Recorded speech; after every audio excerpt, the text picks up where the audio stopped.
Hello, and welcome to ASMcaR.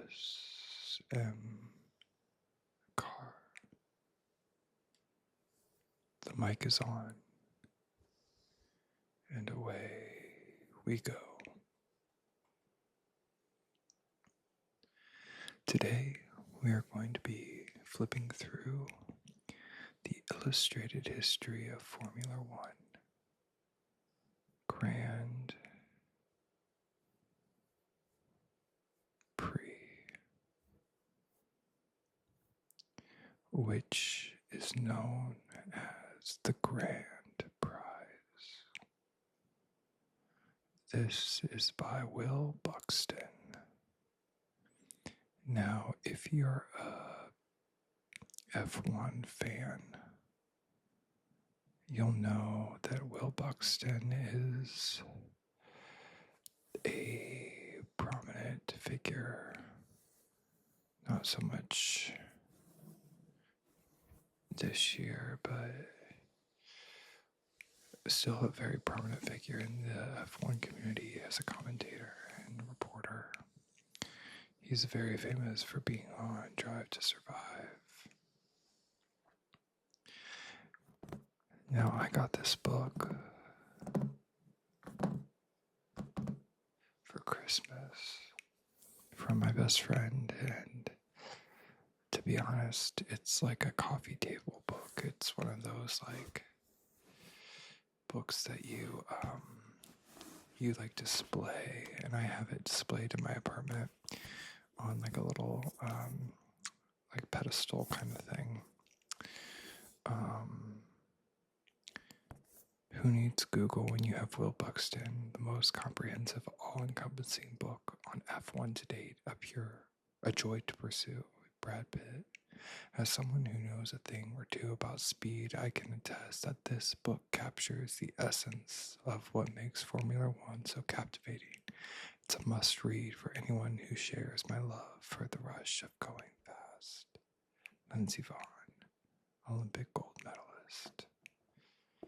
So this book is a thrilling illustrated history of Formula One racing, from its fascinating origins and inner workings to the top drivers of the 20th century and today, by a celebrated motorsports broadcaster and a star of Formula One, Drive to Survive. So like I said, this is like a kind of like a statement book. And I have it displayed right by my front door. But I got it from my best friend for Christmas, like I said. And honestly, it was a perfect gift. There was so much thought put into it. And I hadn't read it before. I mean, I think it was just published either this year or last year.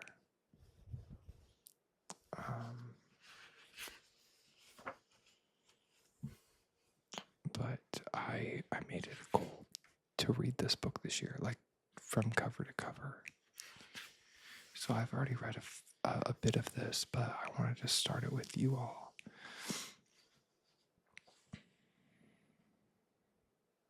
What is Formula One? You start in the 50s and then go to the 60s, through the 70s, 80s, 90s, the aughts, to the 10s and the 20s, followed by the future.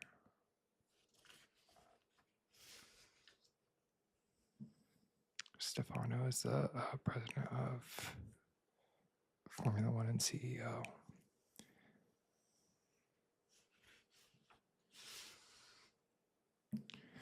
So this is a good place to start if you don't know what Formula One is. For the most part, I would assume that if you've been directed to this channel, you have an idea of what Formula One is. I started this channel because I love open-wheeled racing, and I really enjoy ASMR as well, and I thought, there's not really a specific ASMR channel that is purely race driven. So for more than I'm going to read it on the paper and not on the screen on my monitor. For more than 70 years, Formula One has been the pinnacle of global motorsport, the ultimate test of machine and humankind. With over 20 races on some of the most challenging circuits ever built, in some of the most glamorous locations around the world, competing at this level is seen as the zenith of racing drivers' career. To win in this sport is an impossibly difficult task. To tally enough success to be crowned champion is therefore to have your name placed alongside the very greatest the sport has ever seen. Formula One is high speed, high stakes racing. Drivers do battle at over 200 miles per hour, just millimeters apart, moments from disaster, combining incredible skill with awe-inspiring bravery in a singular quest to prove that they are the very best on their day and in their game.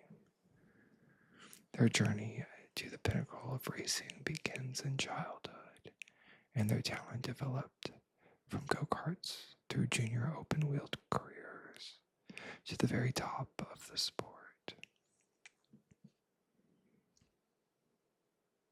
As their competitive instincts sharpen, their desire and hunger to win against all odds and against all challengers becomes an intrinsic part of their personalities.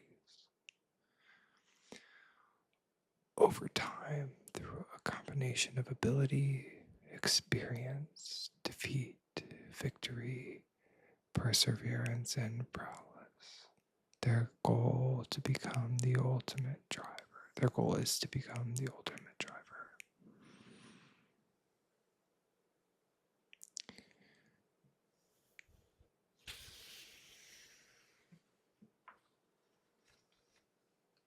So where does Formula One race? In the more than 70 years of Formula One, the sport has raced all over the world. Today, the calendar features more than 20 races in 20 different nations. Yet some circuits have remained on the schedule from the very first season in 1950, which comprised just 7 races. Let's look at everywhere F1 has raced so far. So the red dots on the map are active circuits, meaning they are active races in the calendar year, or at least to this time that the book was published, which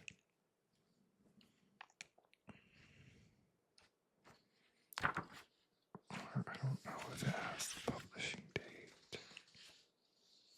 I can look it up, but I don't see it right here. It's fairly recent though. So we have the active circuits and then the gray circuits. So the active is Abu Dhabi, Australia, Austria, Azerbaijan, Bahrain, Belgium, which is Spa, Brazil, Sao Paulo, Canada, China, Silverstone, which is in Great Britain, Budapest in Hungary, Monza of Italy, Mexico City in Mexico, Japan, which we just had this week, Suzuka, Monaco, which is a crown jewel, Monte Carlo, the Netherlands, which is Zandvoort, Qatar, Saudi Arabia, which is Jeddah, Singapore, Barcelona in Spain, the United States Grand Prix, which is in Austin. We have a Las Vegas Grand Prix as well as a Miami Grand Prix. Now, if you're in the United States like I am, I'm actually in Austin, Texas, which is an active circuit, which I actually went to last year. but I'm actually from Indianapolis, which is also on the map. I think it's right here, yeah, because Detroit is up there. So actually, it would be a little bit more down. This is a little incorrect, but whatever. I'm from Indianapolis, so that's kind of how I fell in love with motorsport and racing. Initially falling in love with IndyCar. So iconic Formula One tracks, we have Monaco, Suzuka, Interlagos, Indianapolis, Silverstone. Let's go back here for a second. So Monaco is like known as the ultimate, F1 race. There have been more Grand Prix venues than years the championship has existed. But while every circuit has played a unique role in the history of Formula One, some hold a special status as iconic tracks whose twists and turns are woven into the very fabric of the sport. So seen by many as the ultimate street track and one of the most glamorous races in the world, framed on one side by mountains, on the other side by crystal azure of the Mediterranean Sea. Monaco has been holding Grand Prix on the road of Monte Carlo since 1929. If anyone was to propose the Monaco Grand Prix as a new race today, they would be laughed out of the room. The speeds are just too vast and the track is too small. And the notion of closing down the major road network of a small principality to hold a motor race would be deemed borderline lunacy. I'm trying to read on my monitor, but also trying to read the book. Yet it remains on the calendar as the gleaming jewel in Formula One's crown. There is no challenge as great, no track as demanding or as punishing. Funneled in between metal barriers, the 3.3 kilometer, which is 2-mile circuit, features 19 corners and is taken around a minute and 10 seconds at full qualifying speed. Drivers describe racing there as being almost hypnotic and trance-like as their senses become attuned to tackling the narrow streets. One small lapse in focus, one tiny mistake, and the race is over.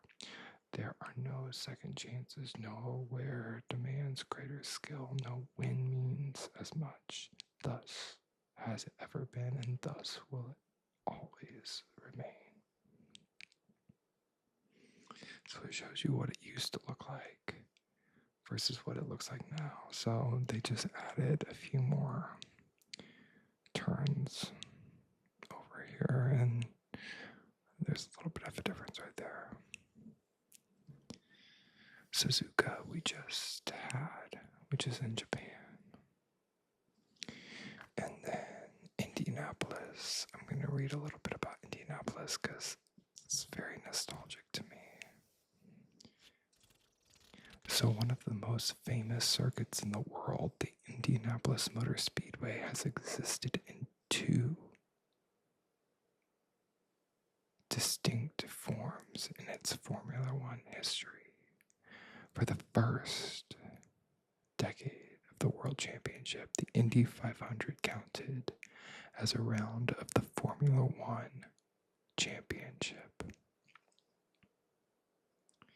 Despite the fact that the Formula One cars have never competed in the race, the unique 200-lap, 500-mile contest around the oval superspeedway has therefore forever created an anomaly of statisticians. While the winner of the Indy 500 between 1950 and 1960 can't be considered a Grand Prix winner, as the race wasn't run to F1 regulations. There were nevertheless still a winner of a round of the Formula One World Championship. The Indy 500 stopped being counted after 1960, but Formula One returned to Indy as the home of the United States Grand Prix from 2000 to 2007 on a specially designed infield circuit that ran the wrong way around a third of the famous oval, and which in today is still used by IndyCar for the Indy Grand Prix and the curtain riser of the month of May festivities racing around the Indy 500. Now, if you are familiar with the Indy 500, you will know that it is not, or is IndyCar, excuse me. I'm not gonna dog on NASCAR as much as I personally dislike it, but IndyCar and NASCAR kind of get a bad rep for being known to just drive in circles. IndyCar is much more like Formula One. It's open-wheeled racing, and they do have street and road circuits, but they also race on ovals, which the most famous oval is, probably the most famous oval in the world, is the Indianapolis Motor Speedway, IMS. Now, I've been to the Indy 500 multiple times. I've actually ran on the track. They do the month of May in Indy, and they do a half marathon, and you get to run around the track. That's like in the middle of the race, and it's a really cool experience. You get to cross the yard of bricks, and you do the 2.5 mile loop all the way around, and then you run back downtown. So this is actually, as cool as it is, it's actually the worst part of the race, because you're like halfway through and you're tired, and it feels there's like no one on the sides because there's no one in the stands. It's just you running on the road with everyone else. So there's like, it's just, it gets kind of lonely. Like after you are like in, you're like, oh wow, this is cool, and then you're like right around like turn 3, and you're like, okay, I'm ready to leave. And then you get to the yard of bricks, and it's cool. But they have an infield, so the Indy 500 starts, and so this would be turn 1, turn 2, the back straight, 3, and then 4. Whereas in Formula One and IndyCar, they do a Grand Prix before the Indy 500, and they go the other way. So instead of going through to turn 3, they cut in, and there's another road course that goes through the infield. Now, I believe it was 2005, 2006. There was a big controversy with Michelin tires. And if you haven't heard of that, I would urge you to look it up. I've already spent way too much time speaking about Indianapolis because that's my home. I'm actually about to go there next month, and I'll do the race again. Maybe I can take some pictures and I'll share it with you all. But yeah, they moved from Indy to Austin, Texas, which is where I live now. So although I've never seen a Formula One race at the Indianapolis Motor Speedway, I have now been a part of 2 cities that have held an F1 Grand Prix. Here we have Silverstone, which is another huge one. Monza is another huge circuit, which, as you can see, they have different layouts as well. They used to have an oval. I believe they went all the way like around, but now it's just this.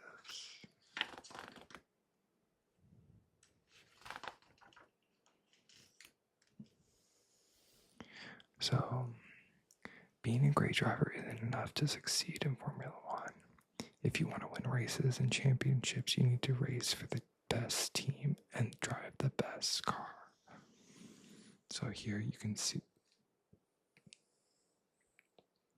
all of the winners of the Constructors Championship and the drivers.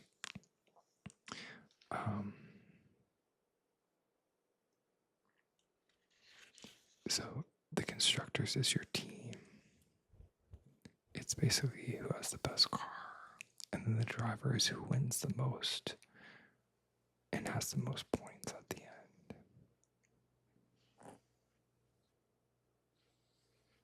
So this is Ferrari. You can see from 1950 all the way to 2024. McLaren, Williams. Honestly, Ferrari, McLaren, and Williams are the only teams that are truly like their same name now. Because you can see like Red Bull, which has been dominant for the past, few decades, was Jaguar and Stewart before it became Red Bull. And Sauber was Sauber, and then BMW, and then Sauber again, and then Alfa Romeo, and then Sauber again, and it's going to be Audi next year.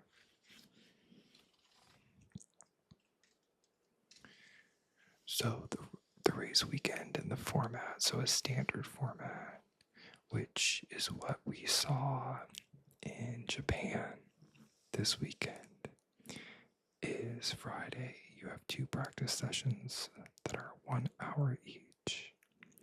And then Saturday, you have 1 practice session of 1 hour and 1 qualifying session of 1 hour.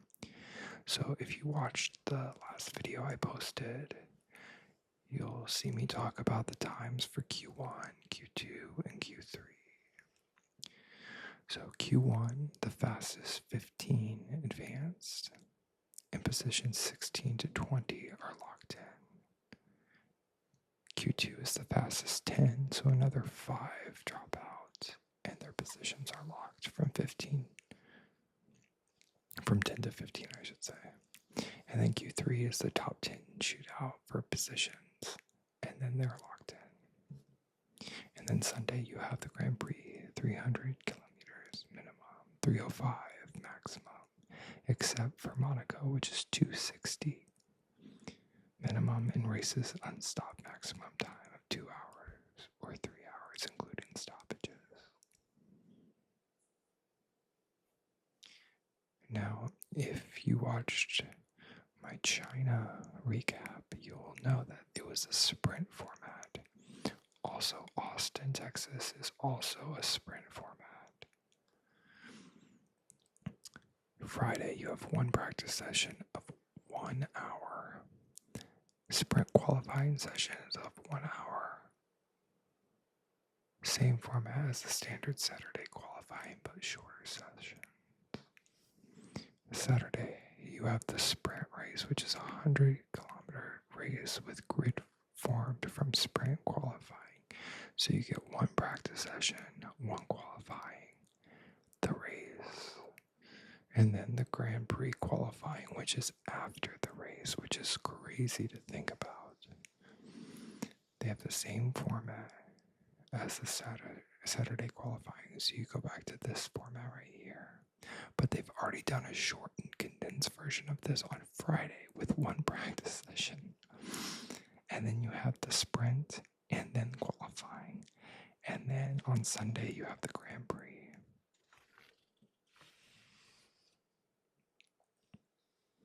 So this just talks about the modern car regulations,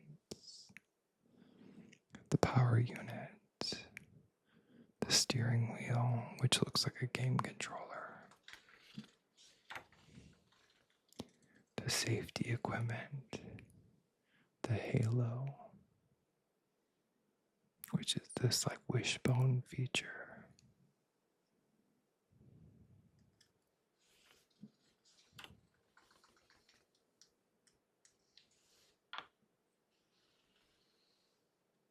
And then we get some basic knowledge on flags. So green means go. Yellow is a hazard.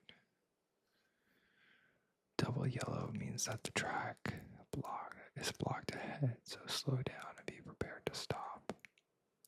The yellow, along with the safety cardboard, an SC, means to slow down. A safety car is deployed. The yellow and red stripe is debris or fluid is on the track. The red flag means the session has stopped, so slow down and return to the pits, which, if you watch Suzuka, you would know there was 3 different red flags between P1 and qualifying, and it was because there was fire on the grass. The checkered flag is probably the most famous racing flag, and what you would probably assume is the most, noticed flag of racing culture, which means you finish. It's the end of the session. The blue flag is the faster cars approaching behind, so be prepared to let them pass. The white flag is a slow vehicle ahead, which I found out in IndyCar because I grew up with IndyCar before Formula One, like I said. The white flag is the penultimate lap, so they'll wave this before the checkered flag, the last lap. But in Formula One, it's the slow vehicle ahead. The black with orange circle is return to pits immediately for repairs. And then the black and white, which I see this a lot on F124 and F125 on PS5. If you go out of bounds, or if you do any of the, if you break any of the rules or regulations, you get shown this flag, which is a warning for unsportsmanlike conduct. Or like you'll see this by like a lap time that's deleted. A black flag means that you've been disqualified from the race. Here we have the tire compounds, so there's different tires that they use and they're required to use. So you have the whites, which are the hards. The yellows, which I believe are also the hards, or they're like medium. The red is soft tire, so it's like the quickest and the fastest, but it's the easiest to degrade. And the blue and the green are the enters. So the green is more of the enter, and the blue is like the wets, like full rain. You're gonna be on the blue. And then you can see here all of the tire manufacturers in the past.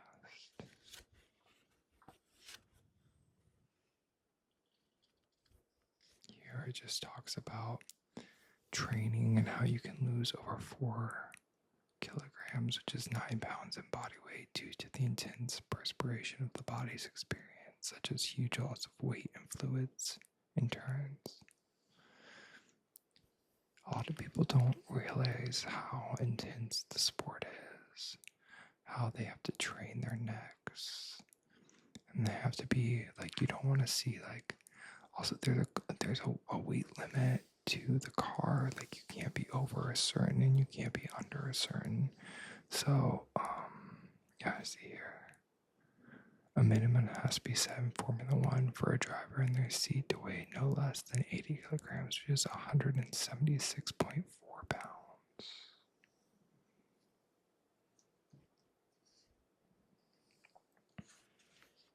It's a very intense sport. You're turning at incredible speeds and experiencing such high G-forces. It's like being on a roller coaster, but you're in control. This talks about the driver's route to Formula One. So, as the intro introduced us, we start with karting as a kid, and then we go to Formula 4, and then Formula Regional. And then the FIA Formula 3 Championship, to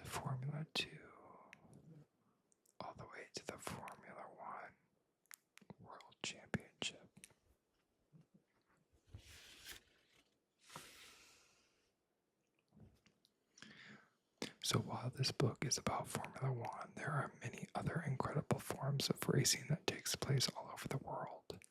These championships represent some of the most competitive and exciting motorsport championships outside of F1, and they are racing goals in their own right.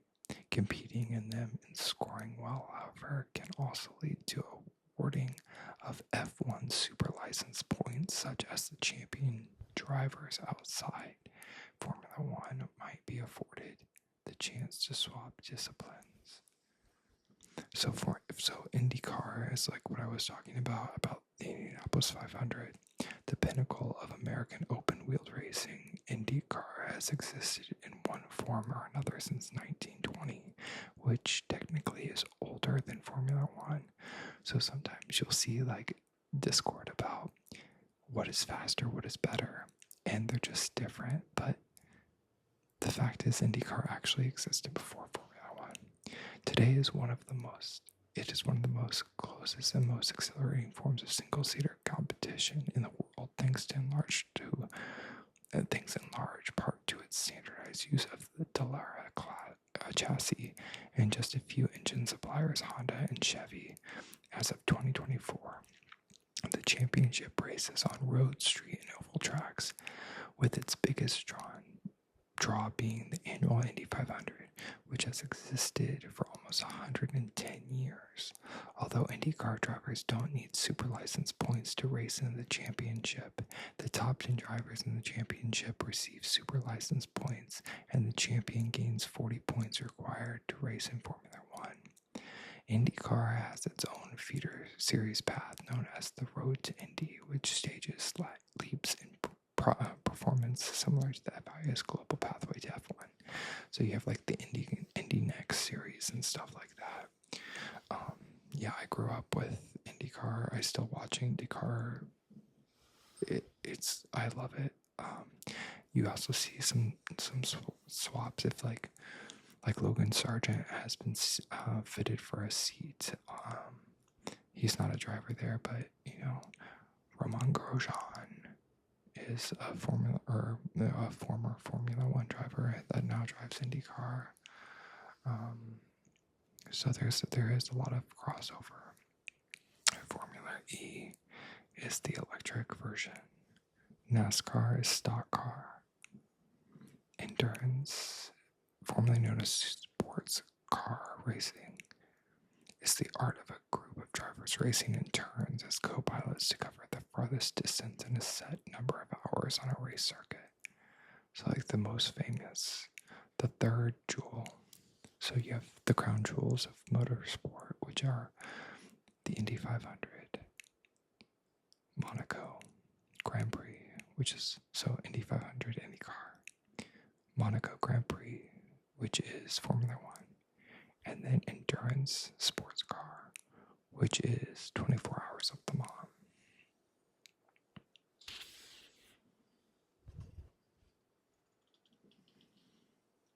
And this talks about the factories that each of the teams have. They have to have a manufacturing system, a wind tunnel to test the cars. It's one of the most important instruments in determining the design of a Formula One car. Race base, mission control. So they'll transfer, I believe, I think it was like 500 terabytes a weekend or something like that of data. With terabytes of data being sent from racetrack to factory every weekend, live and during every session, mission control is the beating heart of a Formula One team. And while there is a team at the track keeping an eye on every parameter they can, mission control is where alerts are often first noted and issues detected. Think of NASA's mission control at Cape Canaveral or the Johnson Space Center, and you're not far off, with the exception perhaps that there's rooms. These rooms deal with more information in a shorter amount of time. They are the absolute hub of data analysis and can influence everything from race strategy to the decisions of retiring a car before the engine expires. garage or the garage is where they keep the car and they work on the car.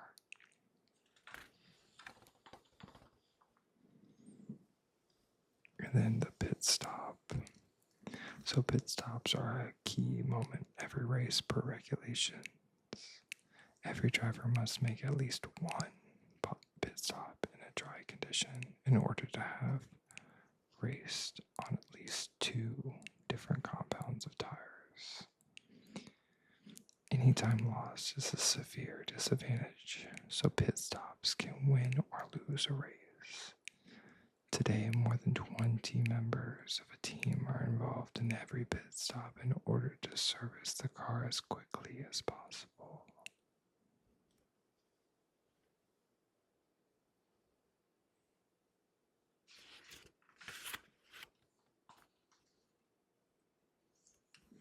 So a lot of times you'll hear people say the paddock or the paddock. At European races, the teams bring everything they need for the weekend on trucks, but these trucks aren't just for transportation. They double as storage facilities for the weekend. And the double-decker units are also used for offices. Not only that, but they operate as foundations for an elevated engineering hub known as tree houses. So basically they form these big units out of trucks,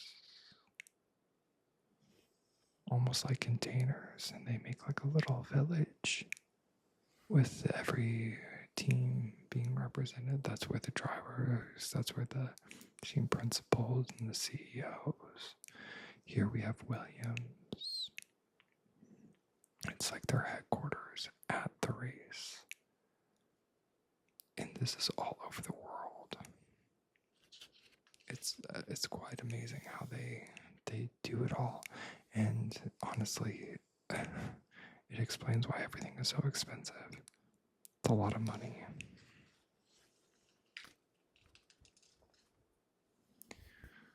So the international broadcast, F1 is renowned as the pinnacle of global motorsport, and the excellence is reflected in the incredible world-leading broadcast that brings the sport an audience of one of the 500 million people in 180 territories. From the second you hear the stirring Brian Tyler composed F1 theme music during the race weekend broadcast on any of the 74 global broadcast partners to display of the final finishing positions at the end of the race or the session. Everything you see is directed and produced by Formula One's in-house World Feed International Broadcast team. Now this is a little probably like pointed because Will Buxton worked for F1. But all of that is still true. There are 2 hubs of operation, the Media and Technology Center, which is MNTC, located at Biggin Hill in England. It deploys the largest remote production system in the world. 140 personnel bring together 120 concurrent live video streams from the track, where the event technical center is located, with 750 pieces of equipment on site and 75 staff members. The ETC is built within the circuit confines 10 days before each event. 500 terabytes of data are transferred every race weekend, which is more than 50 times the annual total created by NASA's Hubble Space Telescope. That is wild. They have a helicopter too that flies around. If you've ever been to an F1 race, it is a full production. Here talks about the pre-war era, which you'll see in the other book that I've kind of, in the photo book that we've gone through, the F1 Heroes. If you like older cars, I'll link a video to that. I'll tag it above so you can watch. But here you see the evolution of car design. So you have Alfa Romeo, the car to beat in F1's first season in 1950. The Lotus 25, this is the first F1 car with a monocoque where the engine formed a stress part of the chassis. This is the advent of wings for Formula One with the Lotus 49B. And then the Lotus 72 is the first engineered side pods. And then the McLaren M23 was the debut of engine cover and airbox.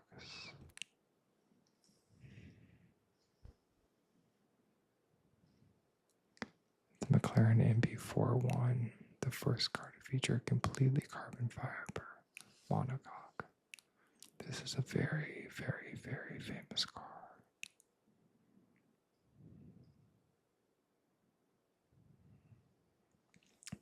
This is also a very famous car, the McLaren MB423, the peak of the Battle of Aerodynamics. And then this is also a very, very famous car that will go down in history as one of the best, the Red Bull RB19, the most successful car in the F1 history, winning 21 of 22 Grand Prix.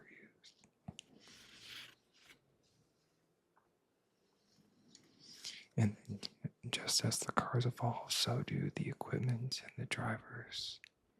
So you see from 1950 the helmets, which is really just a cloth cap all the way down, to the 2020, which is a narrow visor aperture, carbon fiber, and Kevlar construction. There was no regulations, and civilian clothes were acceptable, but some drivers chose to wear cotton overalls in the 1950s, all the way to today. That has so many, safety features, and the fabrics are fire resistant. All the way to the wheel, the steering wheels. So in 1950, you see the large diameter aluminum and wood taken from road cars to today, which is hundreds of variables accessible through a huge number of toggle switches and screen menus. So it's not really even a wheel anymore, it's just more like a game controller. And then the circuit evolution. So no regulation of circuit safety, but some tracks featured hay bales for barriers in the 1950s, all the way down to improved debris fences, adopted avalanche prevention technology.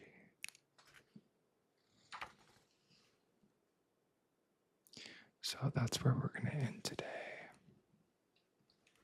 But we learned all of the basics from wheel technology and driver equipment to the car designs, how the teams are broadcast every weekend, where the cars are housed, how the factories work, as well as other types of racing, and an introduction to Formula One and how things all work in the racing world. Again, this is Will Buxton's An Illustrated History of Formula One Grand Prix.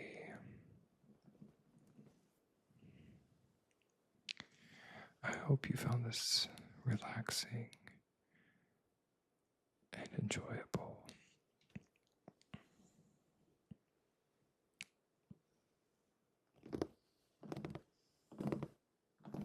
And I hope that you cross the finish line into relaxation.